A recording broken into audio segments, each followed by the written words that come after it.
Hi everyone. आज के video में देखेंगे सोशियोलॉजी का मोस्ट इम्पॉर्टेंट टॉपिक्स एमिल दुर्किम, जो अभी तक जितने भी क्वेश्चन बीपीएससी हो चाहे स्टेट हो चाहे अभी तक बार बार पूछे गए क्वेश्चन एमिल दुर्किम से आज के वीडियो में सारे क्वेश्चन मैंने शामिल किया है जो आपके एग्जाम के पॉइंट ऑफ व्यू से काफी इंपॉर्टेंट है।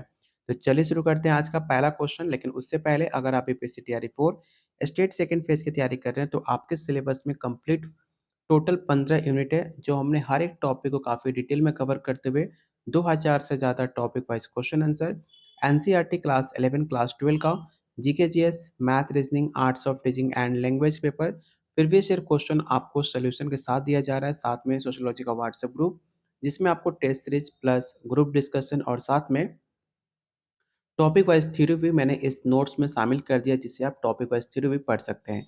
ये कंप्लीट नोट्स मिलेगा सिर्फ 500 में, जो आप इस नंबर पे कॉल व्हाट्सएप करके ले सकते हो। जो डेली बहुत सारे बच्चे ज्वाइन कर रहे हैं, अगर आप भी सीरियस हो अपने एग्जाम अपने भविष्य को लेकर तो इस ग्रुप को ज्वाइन कर सकते हो। तो चलिए शुरू करते हैं आज का पहला क्वेश्चन। पहला क्वेश्चन है, एमिल दुर्किम द्वारा प्रतिपादित सामाजिक तथ्य का मुख्य लक्षण क्या है? पहला ऑप्शन है, ये व्यक्तियों की स्वतंत्र इच्छा से उत्पन्न होता है। ऑप्शन बी, ये समाज में बाहरी और बाध्यकारी होता है। ऑप्शन सी, ये केवल व्यक्तिगत विचारों पर आधारित होता है। या ऑप्शन डी, ये मुख्य रूप से जैविक प्रक्रियाओं से प्रभावित होता है। या ऑप्शन नंबर ई, इनमें से कोई नहीं।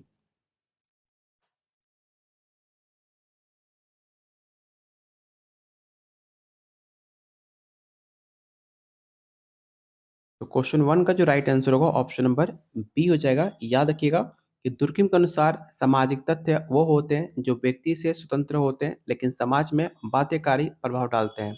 उदाहरण के रूप में रीति रिवाज, कानून, नैतिक मानदंड, ये सब उसमें शामिल है।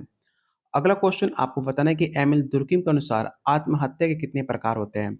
ये ऐसा क्वेश्चन है जो हर बार एग्जाम में पूछा जाता है कि एमिल दुर्किम के अनुसार आत्महत्या के कितने प्रकार होते हैं। पहला ऑप्शन दो, तीन, चार या पांच, या इनमें से कोई नहीं।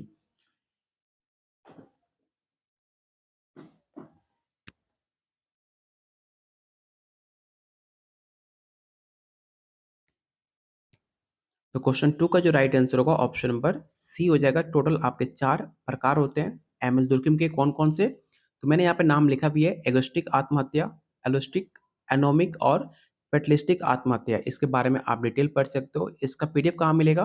तो जो हमारा सोशियोलॉजी का पेड ग्रुप है, जो आप 500 में ले रहे हो कंप्लीट नोट्स के साथ, वीडियो खत्म होने के बाद इस नोट्स को शेयर कर दिया जाएगा ग्रुप में, जिससे आप बेटर तैयारी कर पाए अपने एग्जाम के लिए। अगला क्वेश्चन है, एमिल दुर्किम ने समाज को किस रूप में देखा था? एक और बेहतरीन क्वेश्चन। पहला ऑप्शन है जैविक संरचना, ऑप्शन बी यांत्रिक और जैविक एकता, ऑप्शन सी पूंजीवादी संरचना, या ऑप्शन डी मनोवैज्ञानिक संरचना, या इनमें से कोई नहीं।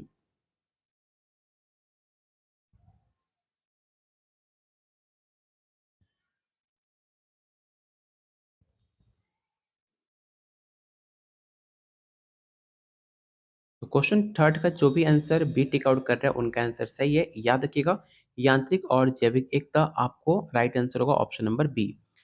एमिल दुर्किम ने समाज के दो रूपों में विभाजित किया। पहला होता है यांत्रिक एकता, जो कि पारंपरिक समाजों में जहाँ समान कार्य और मूल्य होते हैं। दूसरा जैविक एकता, जहाँ पे आधुनिक समाज में जहाँ श्रम विभाजन होता है, लोग एक दूसरे पर निर्भर होते हैं, उसे कहा जाता है जैविक एकता। अगला क्वेश्चन, एमिल दुर्किम के अनुसार धर्म की मूलभूत विशेषता क्या है? तो इन ऑप्शन को ध्यान से पढ़िए और बताइए क्वेश्चन फोर का राइट आंसर क्या होगा।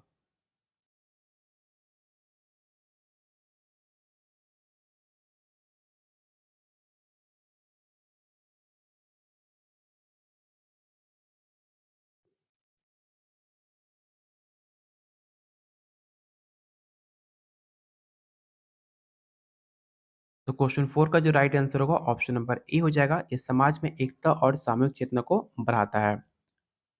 अगला क्वेश्चन, एमिल दुर्किम ने सामाजिक एकजुटता को कितने प्रकारों में विभाजित किया है? जस्ट मैंने आपको बताया था। देख सकते हो एक क्वेश्चन को कैसे मल्टीपल लैंग्वेज चेंज करके कैसे एग्जाम में पूछा जा सकता है। तो पहला ऑप्शन है एक, दो, तीन, चार, या इनमें से कोई नहीं। तो मैंने आपको जस्ट बताया था दो भागों में सामाजिक एकजुटता को डिवाइड किया है। कौन कौन से? तो पहला होता है यांत्रिक एकता और दूसरा होता है जैविक एकता।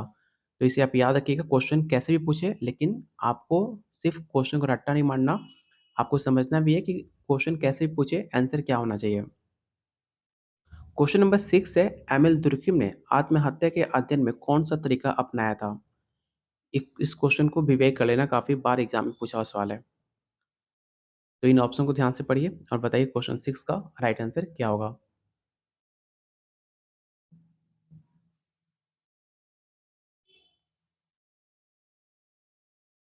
तो क्वेश्चन 6 का जो राइट आंसर होगा ऑप्शन नंबर ए हो जाएगा, कंपैरेटिव मेथड तुलनात्मक पद्धति, जो कि एमिल दुर्कheim ने आत्महत्या के अध्ययन के लिए तुलनात्मक विधि का उपयोग किया था, जिसमें उन्होंने विभिन्न समाज को आत्महत्या दर की तुलना और इसके सामाजिक कारणों को विश्लेषित किया था। आप इसे याद रखिएगा, ऑप्शन नंबर ए इसका राइट आंसर होगा। अगला क्वेश्चन है, एमिल दुर्कheim के अनुसार समाजशास्त्र का प्रमुख उद्देश्य क्या है? इन ऑप्शन को रीड कीजिए और बताइए क्वेश्चन 7 का राइट आंसर क्या होगा। और आप लोगों से रिक्वेस्ट है कि प्लीज़ वीडियो को लाइक और शेयर ज़रूर करना, क्योंकि ऐसे कंटेंट बनाने में हमें काफ़ी ज़्यादा एफर्ट लगाना पड़ता है, टाइप करना पड़ता है, क्वेश्चन को फाइंड करो। तो इसमें 2 से 3 दिन का समय हमें लगता है, जो आप 30 मिनट में वीडियो देखते हो, उसको बनाने में हमें 2 से 3 दिन समय लगता है। तो प्लीज़ वीडियो को लाइक करके आप ज़रूर एप्रिशिएट करना, जिससे हमें मोटिवेशन मिले आप लोग के लिए और बेहतरीन कंटेंट लाने का। तो क्वेश्चन 7 का राइट आंसर होगा ऑप्शन नंबर बी। अगला क्वेश्चन है, एमिल दुर्कheim के अनुसार एनोमी किस स्थिति को दर्शाता है? ये भी क्वेश्चन कई बार एग्जाम में पूछा हुआ सवाल है। पहला ऑप्शन है अत्यधिक सामाजिक नियंत्रण, ऑप्शन बी सामाजिक मानदंडों का विघटन, आर्थिक स्थिरता, सामुदायिक जीवन का विस्तार या इनमें से कोई नहीं।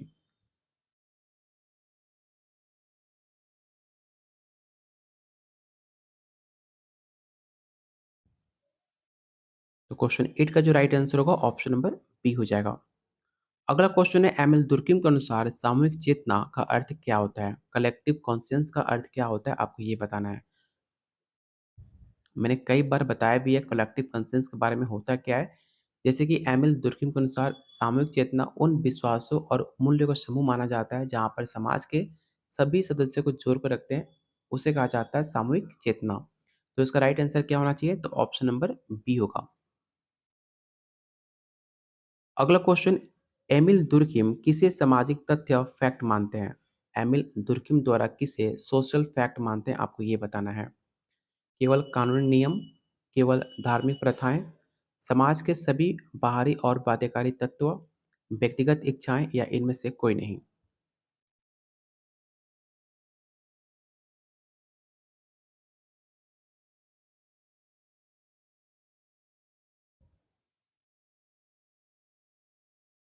तो क्वेश्चन 10 का जो राइट आंसर होगा ऑप्शन नंबर सी हो जाएगा।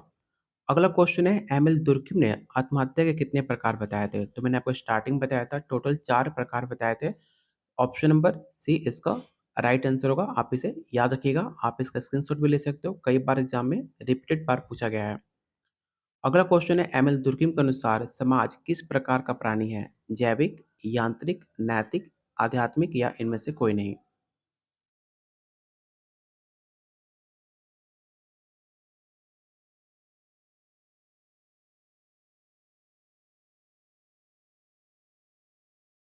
तो क्वेश्चन 12 का जो राइट आंसर होगा ऑप्शन नंबर सी होगा, नैतिक। अगला क्वेश्चन, एमिल दुर्कheim ने किस प्रमुख सामाजिक संस्थानों का अध्ययन किया था? इन ऑप्शन को ध्यान से पढ़िएगा और बताइए क्वेश्चन 13 का राइट आंसर क्या होगा।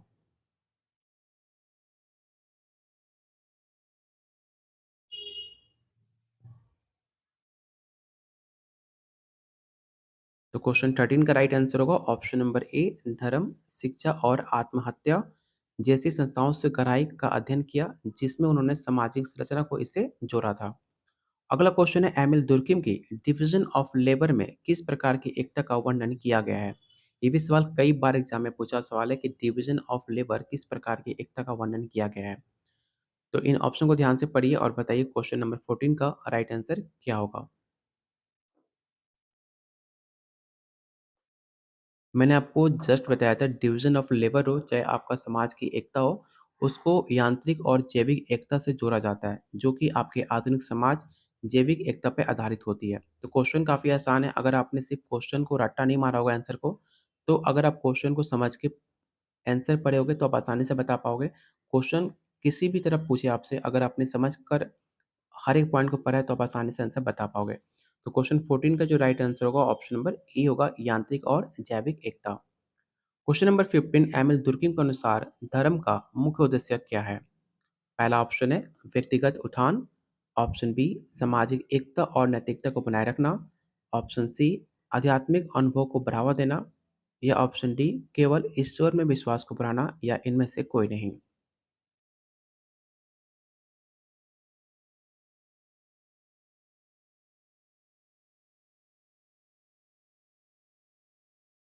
तो क्वेश्चन 15 का राइट आंसर होगा ऑप्शन बी सामाजिक एकता और नैतिकता को बनाए रखना। अगला क्वेश्चन है एमिल दुर्कheim के अनुसार सामाजिक तथ्य के 3 मुख्य लक्षण कौन-कौन से हैं? इस क्वेश्चन को याद रखना। पिछले बार एग्जाम में पूछा गया सवाल है कि सोशल फैक्ट्स के 3 मुख्य लक्षण कौन-कौन से हैं?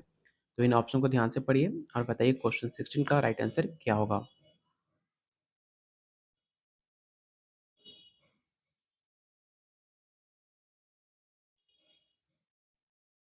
तो क्वेश्चन 16 का राइट आंसर होगा ऑप्शन नंबर ए। अगला क्वेश्चन एमिल दुर्कheim ने स्वतंत्र सामाजिक विज्ञान की आवश्यकता क्यों बताई? पहला ऑप्शन है क्योंकि समाज की व्याख्या केवल समाजशास्त्र द्वारा की जा सकती है। ऑप्शन बी क्योंकि मनोविज्ञान और अर्थशास्त्र समाज के सभी पहलुओं को नहीं समझ सकते, या ऑप्शन सी क्योंकि समाज के अध्ययन के लिए विशिष्ट वैज्ञानिक विधियां आवश्यक है, या option D all of the above. तो बताइए क्वेश्चन 17 का राइट आंसर क्या होगा?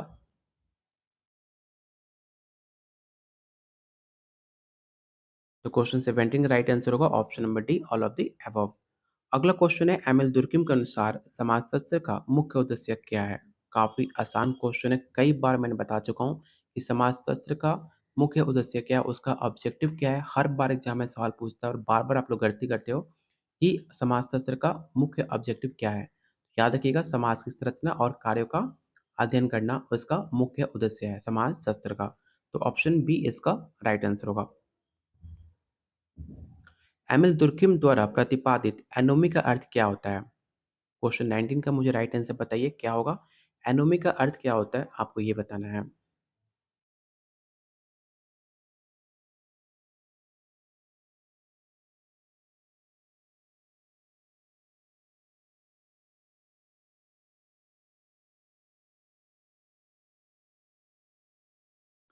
तो क्वेश्चन 19 का जो राइट आंसर होगा ऑप्शन नंबर ए होगा, सामाजिक नियमों की अनुपस्थिति। एमिल तुर्कहीम के अनुसार एनोमी तब उत्पन्न होती है जब समाज में सामाजिक नियम कमजोर या अनुपस्थित हो जाते हैं, जिसमें असामाजिक अस्थिरता बढ़ जाती है, तब आपका एनोमी का उत्पन्न होता है। इसे आप याद रखिएगा। अगला क्वेश्चन है एमिल दुर्कहीम ने किस सिद्धांत के माध्यम से बताया कि समाज व्यक्ति के ऊपर होता है? पहला ऑप्शन सामाजिक तथ्य, सामाजिक एकजुटता, एनोमी, आत्महत्या का सिद्धांत, या इनमें से कोई नहीं।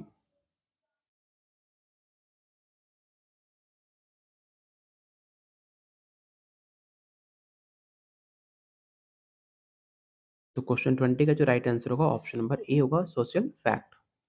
अगला क्वेश्चन एमिल दुर्कheim में आत्महत्या के अध्ययन में किस पद्धति का उपयोग किया है? तो मैंने आपको जस्ट कुछ टाइम पहले बताया था कि एमिल दुर्कheim ने आत्महत्या को अध्ययन के लिए तुलनात्मक पद्धति का यूज किया था, जिसमें सामाजिक दरों का विश्लेषण और सामाजिक कारकों का आत्महत्या का कारण बताया था। तो क्वेश्चन 21 का जो राइट आंसर होगा ऑप्शन ए हो जाएगा। अगला क्वेश्चन है एमिल दुर्कheim ने समाजशास्त्र को किस रूप में परिभाषित किया है? तो इन ऑप्शन को ध्यान से पढ़िए और बताइए कि how did Emile Durkheim define sociology?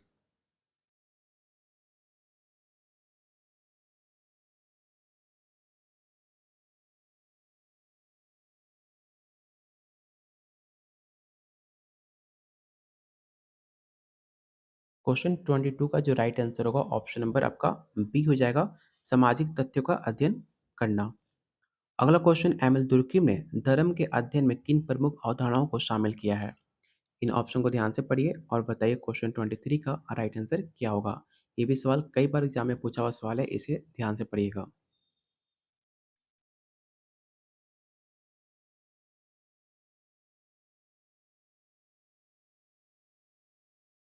तो इसका राइट आंसर होगा ऑप्शन नंबर ए, पवित्र और अपवित्र। एमिल दुर्कheim ने बताया था कि धर्म समाज को पवित्र और अपवित्र श्रेणियों में विभाजित करता है, जिससे सामाजिक एकता बनी रहती है। अगर आपने अभी तक टेलीग्राम ग्रुप को ज्वाइन नहीं किया है तो इस ग्रुप को जरूर ज्वाइन करना। क्योंकि यहाँ पर आपको बीपीएससी तैयारी 4 हो, चाहे स्टेट सेकंड फेज, हर एक अपडेट आपको इस ग्रुप में पोस्ट किया जाता है। साथ में जो भी लेटेस्ट वीडियो, पीडीएफ हो, हर एक चीज़ आपको टेस्ट सीरीज का लिंक इस ग्रुप में पोस्ट किए जाते हैं, जिसका लिंक मैंने डिस्क्रिप्शन बॉक्स और कमेंट बॉक्स में पिन कर रखा है। जाकर आप उसे ज्वाइन कर सकते हो। क्वेश्चन नंबर 24, एमिल दुर्कheim के अनुसार शिक्षा का मुख्य उद्देश्य क्या है? इन ऑप्शन को ध्यान से पढ़िए और बताइए क्वेश्चन 24 का राइट आंसर क्या होगा?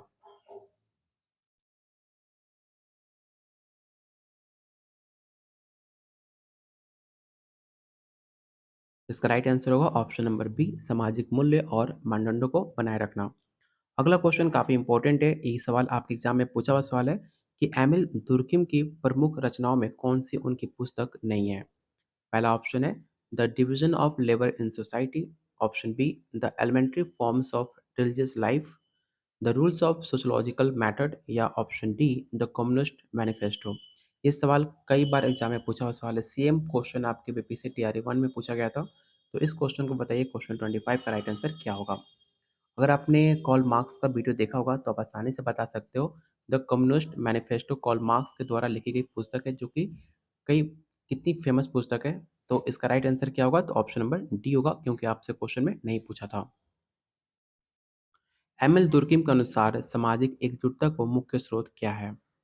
पहला ऑप्शन है सामाजिक अनुबंधन, ऑप्शन बी सामान्य विश्वास और दृष्टिकोण, धार्मिक सिद्धांत, आर्थिक संरचना, या इनमें से कोई नहीं।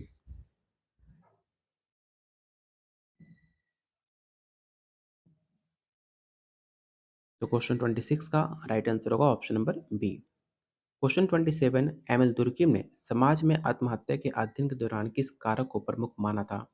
तो इन ऑप्शन को ध्यान से पढ़िएगा और इस क्वेश्चन को वीवीआई क्वेश्चन जरूर टेक आउट करना, क्योंकि आज के वीडियो में जो भी मैंने क्वेश्चन शामिल किया है, सारे क्वेश्चन आपके बीपीएससी हो, चाहे स्टेट हो, चाहे एमिल दुर्कheim से जो बार बार क्वेश्चन एग्जाम में पूछे जाते हैं, वो सारे मैंने क्वेश्चन इसमें शामिल किया है।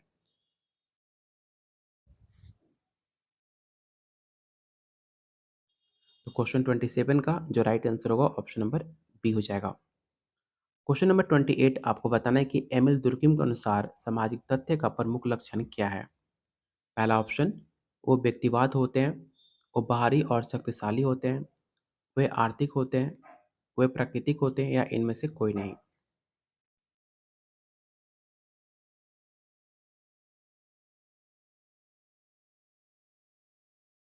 क्वेश्चन 28 का जो राइट आंसर होगा ऑप्शन नंबर बी हो जाएगा। अगला क्वेश्चन, एमिल दुर्कheim ने सामाजिक कार्य की परिभाषा किस प्रकार दी है? एक और बेहतरीन क्वेश्चन जो कई बार एग्जाम में पूछा हुआ सवाल है कि how did Durkheim define social function? याद रखिएगा, समाज में सहयोग और सामान्य बनाए रखने का कार्य, आपके सामाजिक कार्य को परिभाषित किया था एमिल दुर्कheim ने, जो कि राइट आंसर होगा ऑप्शन नंबर बी। और आज का लास्ट और मोस्ट इंपॉर्टेंट क्वेश्चन, आपको बताना है कि एमिल दुर्कheim के अनुसार समाजशास्त्र को एक वैज्ञानिक अनुशासन के रूप में किसने स्थापित किया? याद रखिएगा, एमिल दुर्कheim का अनुसार बताना है, ठीक है? Comte, Karl Marx, August Comte, Max Weber, या इनमें से कोई नहीं। इस क्वेश्चन को रट्टा मार लेना। रिपीटेड क्वेश्चन है, बार बार एग्जाम में पूछा हुआ सवाल है, जो कई बार एग्जाम में पूछा हुआ सवाल है।